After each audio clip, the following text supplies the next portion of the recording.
All right, next question is a very important concept. We're getting into the ideal gas laws.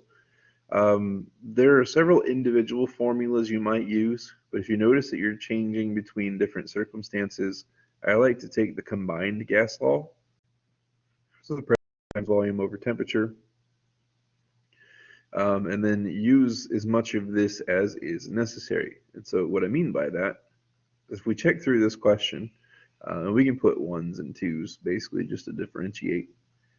But if we look through this question, it talks about volume, it talks about pressure, but it doesn't talk about temperature at all. And so what we have to assume is that temperature is held constant and then therefore can basically cancel out. So we could decide the temperature was like 5 Kelvin, because why not?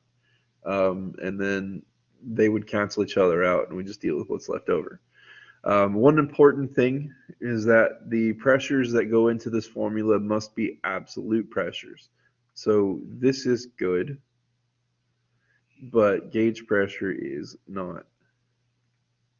So I need to take this thing, similar trick that we learned from the other problem set, but I want to add the atmospheric pressure to it. And that way I'm dealing with absolute pressure on everything, because I need to know the total amount these gas molecules are all bouncing and pushing off of each other. Okay, and so at that point I've fixed my issue. That's now an absolute pressure, that's an absolute pressure, and I can start plugging stuff in. So have a pressure of 32.65 psi, goes along with a volume of 1.21 liters.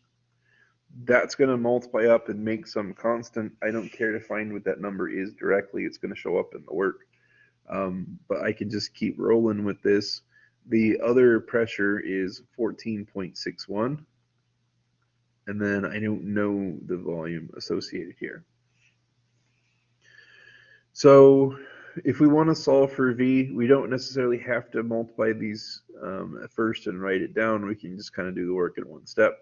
But I need the 14.61 psi to go away.